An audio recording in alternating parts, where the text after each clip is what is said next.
The second season has arrived. The playoffs got underway last week and upsets are a-brewing. We'll fill you in on all the details in just a moment.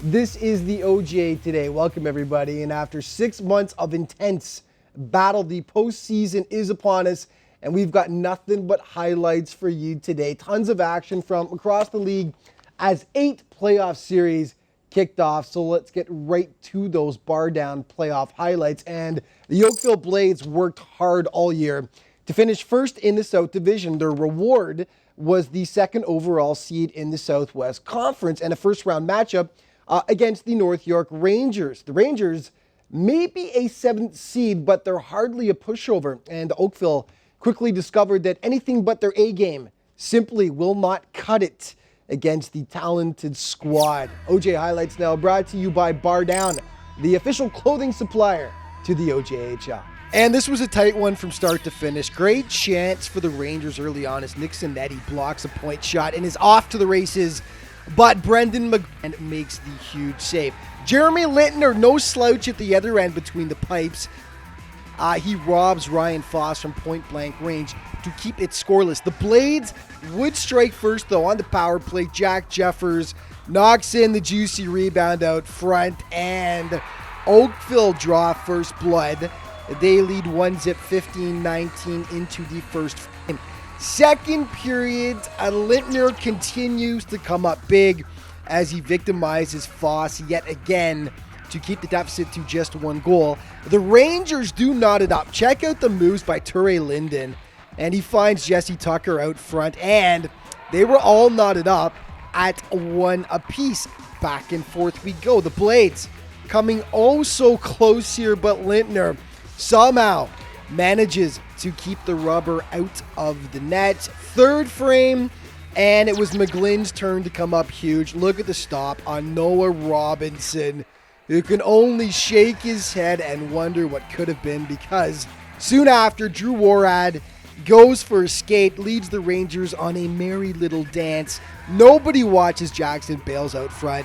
That is the game winner, and the Blades take a close one in the series opener, 2-1 your final. The goalie's putting on a show in this one, facing 83 shots between the two of them and allowing only 3 tallies. Bales, Oakville's team captain, named number 1 star of the game as he nabs the winner. Okay, game 2 went in North York 2 days later. No scoring in the first. In the second frame, Ryan Foss drives to the net on the PP, slides it home to make it a 1-0 Oakville advantage. North York responds, though, on the man advantage here. Noah Robinson chilling out front. He bangs home the second chance, and it's even Steven midway through the second. The stalemate didn't last long, though. Chris Brill Morgan just outworks Sean Tessier here. Finds Peyton Reeves out front, and that play was all about Brill Morgan putting on his hard hat and making things happen. 2-1. All the scoring took place in the second period. The Blades, with nice puck movement here, Ryan Foss finds just a sliver of daylight, and a sliver is all he would need. That iced it for the Blades. 3-1 your final. So Oakville takes game 2. They actually would take game 3 as well on Tuesday night to take a 3-0 stranglehold. Head to ojhl.ca for all the latest updates on the first round series. Well, the Whitby Fury were impressive to say the least this year. In the cutthroat East Division, they finished 3rd, hot on the heels of Cobourg. Now, this earned them a first-round date with the Wellington Dukes, a team they absolutely dominated in the regular season, winning all 4 matchups. But it bears repeating, the playoffs are a whole different season. The Dukes were more than happy to hit that reset button, and they've looked like a completely different team in this series thus far. You had to figure the Dukes were due to win at least 1 after losing 4 straight to the Fury. Connor Rickman in goal for the Dukes, no surprise, after playing almost 3,000 minutes during the season, and he was sharp early on, shutting down Whitby. At the other end, Logan Gauthier doing his best to keep the home team in the contest with some big saves of his own. Second frame, the Dukes do break the goose egg. Gauthier can only do so much here. Nobody clears out Mitch Martin, and Wellington has a 1-0 lead. Third period, Gauthier again doing all he can to keep his squad in. At first he robs Brent House and then does likewise to Rory Milne. But nothing he could do about this. Mitch Martin bulges the twine for his second of the contest to make it 2-zip, and then Wellington would add a late empty netter to make it a 3-0 final. So the Dukes pick a rather appropriate time to snap their 4-game losing streak against Whitby, nabbing the opener in their best-of-7 series, and they would also take Game 2, putting the Fury in a serious hole. Okay, the Players of the Month announced, brought to you by Bar Down Hockey. Go Bar Down, and they are. Connor Rickman standing tall for Wellington, had a great month, 6-1-0. In the Northeast, it was Marco Bozzo of Newmarket, 11 goals in 11 games, and in the Southwest, Jack Jacome, 19 points in just 8 games played. Congratulations to all the winners. OJ trivia for this week. Who was recently named the OJHL Executive of the Year? It was just announced. The first correct answer to R. Morocco at the OJHL.ca wins an OJ prize pack.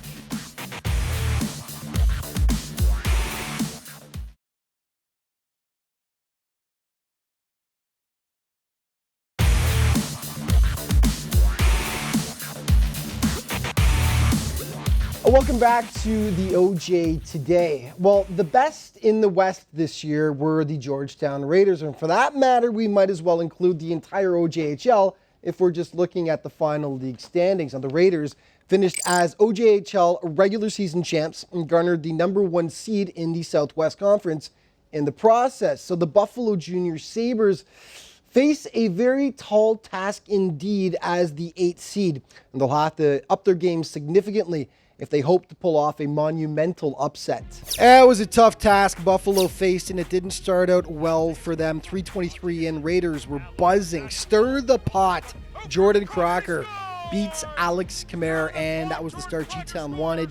They were up 1-0. 6 minutes later, Matt McJanet feeds Keegan Blasby, and the big Blas tips it home. Raiders up 2-0. They would make it 3 on the power play. OJ scoring champ Jack Jacome banks it off Jordan Anderson out front. Raiders in control, up 3-0. On to the second.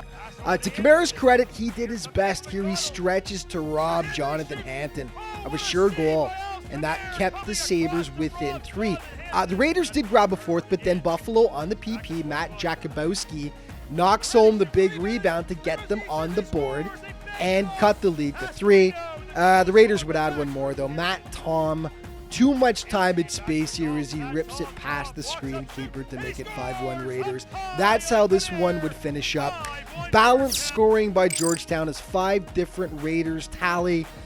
They continue their dominance over the Sabres, having won all 4 of their encounters in the regular season as well. Okay, the American boys look to bounce back in Game 2, but once again, the home team jumps on them early. Ryan Takamatsu tips home the Austin Choi point shot, and another quick start by the Raiders as they lead 1-0. It wasn't going to be quite so easy in this one, though. Josh Astorino had barely been tested up to this point, so a bit rusty when facing that Colton McKenna shot. About 5 seconds later, Adam Trudowitz, Johnny on the spot out front, and looky, the Sabres grabbed their first lead of the series. Second frame, Raiders hit back on the power play. Jordan Crocker, right place at the right time up front, and it's all tied up at 2. And then Jack Jacome, this baby had eyes. Top shelf where dad tries to hide the Oreos.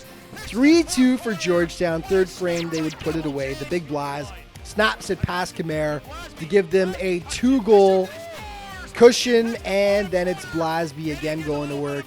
The sweet wrister finds its way to the back of the net, and that was all she wrote. So, some anxious moments in the second period, but G-Town pulls away in the end. Now, this is by no means over, however, as the Sabres won Game 3 back in Buffalo. Check OJHL.ca for the latest.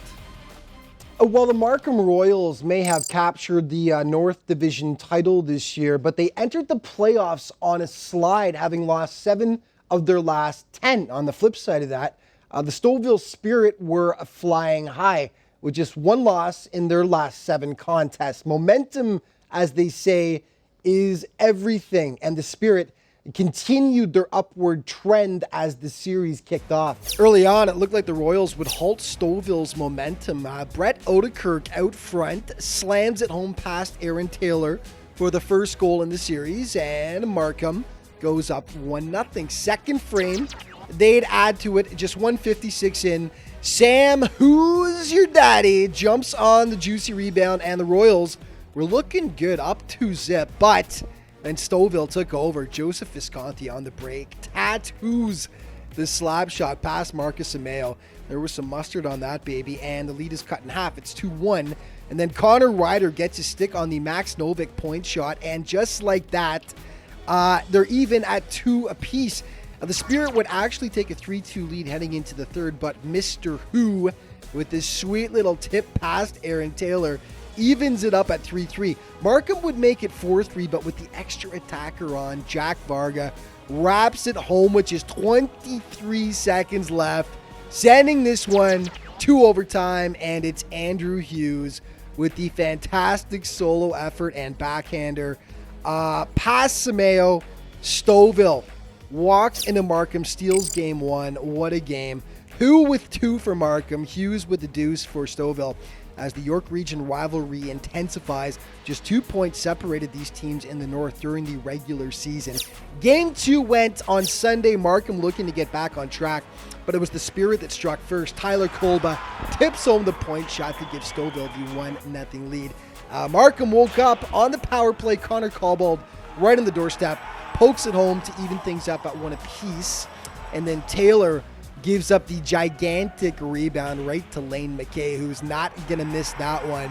Markham jumps out to the 2-1 advantage, but it was all Stouffville from that point on. On the PP, Davis Cooksis smacks it past Sameo to knot things up, and then Marcus would love to have this one back. Ouch. Andrew Hughes unwraps the gift. That's a momentum killer. Third frame now, Stouffville man advantage. Connor Ryder out front deposits the pass. And wow, Stouffville riding that momentum from the last few games of the regular season. They continue to impress as they grab the first 2 games from Markham, and they were halfway to a series victory. Okay, some news and notes. The OJ All-Star teams were announced. First team, Astorino from Georgetown in goal. Mark Paolini from St. Mike's, Brendan Roy from Cobourg, Jack Jacome also from Georgetown, Braden Storts. Those two had a great back and forth all season for the league scoring race, and Ryan Castleman of Cobourg, a standout for the Cougars all season. The second team in goal, Chris Jansen of Trenton, Justin Brand, Austin Cho, and Matt Watson. There was a tie in voting for defensemen, so all 3 get into the second team. Nick Mucci from Wellington at forward, Nick Cork of Whitby, and Cameron Wright, a standout all season for St. Mike's, to round out the second team All-Stars.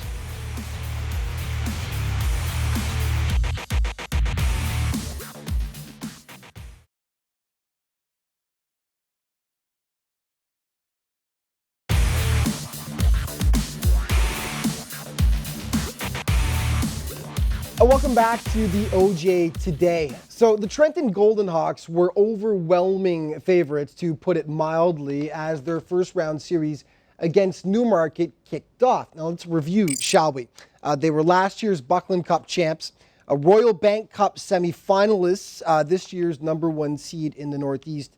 I could go on and on, but I'd be here all day, so I'll spare you all of Trenton's accolades. Needless to say, Newmarket was up against it as the 8th seed. But this is why they actually play the game. And the Jayhawks got a rude awakening in the opener before their home fans. Our thanks to Steve Mitchell of Genmark Media, who made the trip to Trenton. The Hurricane shocked the Hawks off the opening puck drop. 12 seconds in, Quinn Ewell smacks it past Chris Jansen, and the Canes jump out to a 1-zip lead before the ice is even dry. Trenton would get it back, though, late in the period. Liam Morgan, top point getter for the Hawks in the regular season, and he continues his scoring ways as he taps it in and evens things up at 1 apiece. Second frame, though, these Canes just refuse to go away. Alex Cerullo off to the races. A little shake and bake, and he beats Jansen. And what the heck was going on? 8th-seeded Newmarket leading number 1 seed Trenton, but you knew the Hawks wouldn't go quietly. They get a bit of a softie here. Was Fraser Kirk? You'd love to have that one back. It's 2-2. In the third frame, Jansen had to be sharp because the Canes just kept coming. Here he robs Owen Ramsey to keep the score deadlocked at 2, but with less than 5 minutes to go, it happens. Marco Bozzo to Quinn Ewell. Incredible. The Canes walk into Trenton and steal game 1 from the Hawks. Now, most were calling for Trenton to win this series in 4, but Newmarket had other ideas, and they were fantastic in this one. It took a true team effort to knock off those powerful G-Hawks, who definitely had revenge on their mind for game 2 in Newmarket. Again, though, this one extremely tight. First frame, Liam Morgan beats Fraser Kirk, but not the goalie's best friend behind him, and it remains scoreless. Chris Jansen had to be on his toes at the other end as well. First, he denies the flying Marco Bozzo, and then Todd Winder on the follow-up. Second period, chance after chance for Trenton as they outshot the Canes 13-8. Ben Shield getting a good one here out front, but Kirk gets back just in time to deny him. And then it's Chase, Ruddy, ping, going postal. Kirk once again bailed out by his best friend. And then he has to be sharp to make numerous stops here as the G-Hawks were absolutely swarming him. He could only hold the fort for so long, though. 7:51 into the third. Dawson Baker floats one in from well out. Not sure if Kirk even saw that. It was all the Hawks would need on this day. So a big sigh of relief for the Hawks that didn't last long. Tuesday night, the Canes won Game 3 back in Trenton. Be sure to head to ojhl.ca for all the latest series updates. Well, the Burlington Cougars were a phenomenal story this year. They finished with the second highest point total in the Southwest and loaded up for what they hope will be a long playoff run. However, the Toronto Patriots have been the Cougars' Achilles heel. They split the season series and gave the Cats all they could handle in the process. So this was definitely one of the more intriguing first-round matchups when the puck dropped last week. And the teams had split the first 2 games heading into Game 3, and Cam Gray was helping the Pats out between the pipes. Early on, he robs Matt Watson from in close, and then Anthony Baxter rips one past Gray that clangs off the iron. Still scoreless. The Pats draw first blood. Team captain Andrew Petrucci, the great solo effort, wraps in the second chance, and Toronto goes up 1-0. They were looking for more soon after, but Cavalier flashes the leather to deny Nick Calpuzos, and then a little rough stuff after that didn't go anywhere. Back to Cam Gray. He was unreal in this game. Look at the larceny on Kyle Moore here, and you got to see this one again to truly appreciate it as he somehow just sticks out the paddle and makes the world-class stop. And then more from the Texan. Mr. Gray will see you now as he denies Joey Birkenbeck from in tight. 50 Shades of Awesome from Mr. Gray. Second period, and it's Cavaliers' time to shine, not once but twice. And the second one on Oliver Benwell might be even better than the first. Outstanding goaltending there by the Burlington keeper, and it pays off in the third frame as Matt Watson steals the show. First, it's the howitzer that Gray has no time to react to, and that evens it up at 1 apiece, and then he breaks Toronto's heart with the dagger with only a minute 36 left. Such quick hands, and that proved to be the difference maker in this one. The Cougars come back to take it after being down most of the game, and that made it 2-1 in the series. Burlington won Game 4 on Tuesday at home. Be sure to check out ojhl.ca for the latest. Let's actually take a look at the league standings so we can remind you of how things finished up in the regular season. There's Trenton taking the actual Northeast Conference Championship. All 5 teams from the East qualified for the playoffs. In the North, Markham wins the division. They squeak it out over Stouffville, who were just 2 points behind. Newmarket also qualifying for the postseason. In the South Division, Oakville takes the division title, followed by St. Mike's, the JRC, the Pats, and North York, all qualifying for the playoffs, and in the West, Georgetown were just dominant. They captured the overall OJ regular season championship, followed by Burlington in the division and Buffalo also qualifying for the postseason. Orangeville and Milton left out of the playoff picture.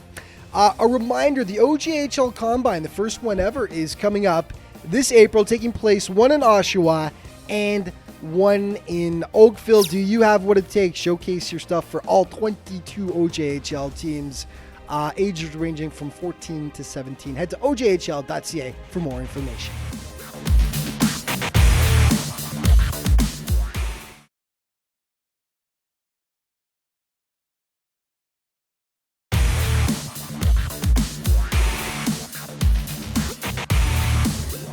Welcome back to the OJ Today. So it was gut check time for the Markham Royals on Tuesday night. The Stouffville Spirit had them staring down the barrel of a 2-0 deficit in their best-of-7 series.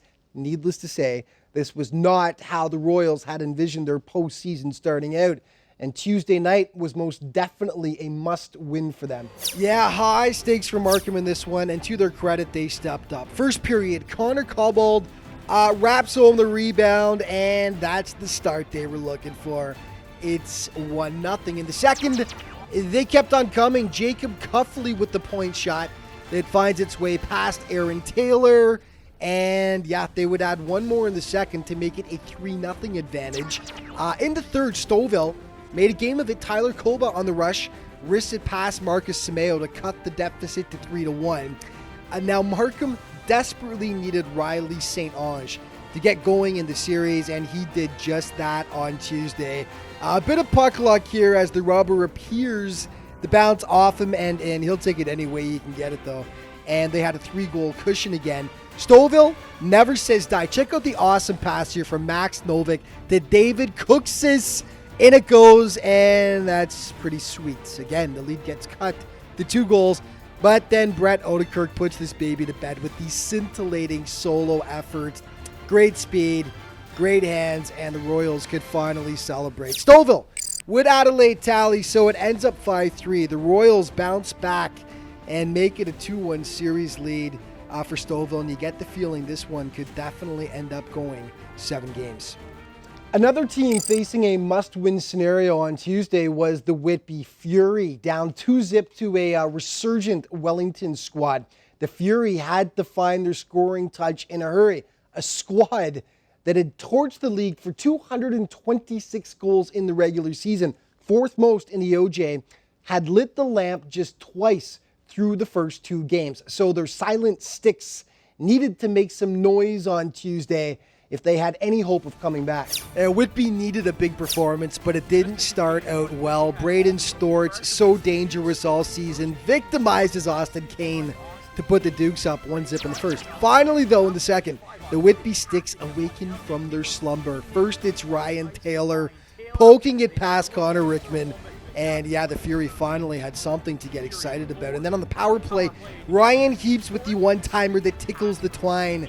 And the Fury take just their second lead of the series up 2-1. They were pumped at this point. Matt Lattin flattens Keegan Ferguson with the stiff check. And then it's Nick Cork to Scott Curtin to the back of the net. They were rolling and feeling good for the first time in a while. Another power play, another Ryan Taylor goal as he snaps it past Rickman to make it 4-1 Whitby. And yeah, they were pretty excited at that point, as they should have been. The Fury finally get their vaunted offense going as they bust out for 4 goals in the win, and that cuts the Wellington lead in the best-of-7 series to 2-1, and Whitby looked to keep that momentum going and even things up in game number 4. Okay, game 4 in Toronto, Tuesday against Burlington. The Pats trailing the series 2-1, and they don't get the start they want. Late in the first, Austin Bottrell cleans up the mess out front, 1-0 Cougs. But then Tyler Fassel pulls off one of the saves of the year on Matt Gorey. Look at Gorey's reaction here. Can't believe it. Yeah, I'm singing soprano just looking at that one. And then the Pats get inspired by it. The little pit bull, Eric Aramita, scores, and they were all knotted up at 1 apiece. Second frame, Cougs on the power play. Max Ballinson hammers it past Fassel, 2-1. Third period was a wild one. First, it's Graham McLean somehow getting this to go. It was all even at 2 apiece, and then 4 minutes later, it's McLean again. Boom! Pats taking the 3-2 lead, but they haven't been able to hold those leads this series, and that reared its ugly head again. Bottrell risks home his second of the game to knot things up at 3, and then late in the frame, Matt Kenny with the dagger, and that puts the Pats in a very tough position. Burlington takes a 3-1 series lead. Every game thus far has been tight. This one could have gone either way, but the Cougs pull it out and now have a chance to win if they can triumph in Game 5. Just a reminder, head to ojhl.ca. By the time the show was done, more games will have taken place. So to be completely up to date, head to the league website at ojhl.ca. Okay, this week's Top 5 brought to you by Jostens, the official championship ring provider to the OJHL. Number 5, Cam Gray of the Patriots. This was just sick. Robbing the Cougars in Game 3. Take another look as he gets over and just gets the paddle down. Amazing. Number 4, Markham's Brett Odekirk with the incredible solo effort here against Stouffville in Game 3 to ice it for the Royals. Number 3, Game 1 of the same series, Andrew Hughes of Stouffville with a wicked solo effort of his own to win it in overtime with this sweet little backhander and give them the early lead in the best-of-7 series. Number 2, it's basically 1A and 1B this week. Check out Tyler Fassel on Matt Gorey. Call the cops. That boy got robbed. The yoga classes definitely paying off for Mr. Fassel. Ouch. And number 1, was this better? You decide. Brendan McGlynn of Oakville against North York, doing his own Gumby impression. The Rangers couldn't believe it. Take another look here. This one is about as acrobatic as it gets. Beautiful save. And we think that by a hair, it earns McGlynn our OJ play of the week. And that is going to wrap it up for this week's show. Just remember to keep up to date on everything in the playoffs. You can head to ojhl.ca. On Twitter, you can find it at OJHLofficial. And on Facebook, at facebook.com/OJHLofficial. Thank you so much for tuning in, folks. And we will see you next week.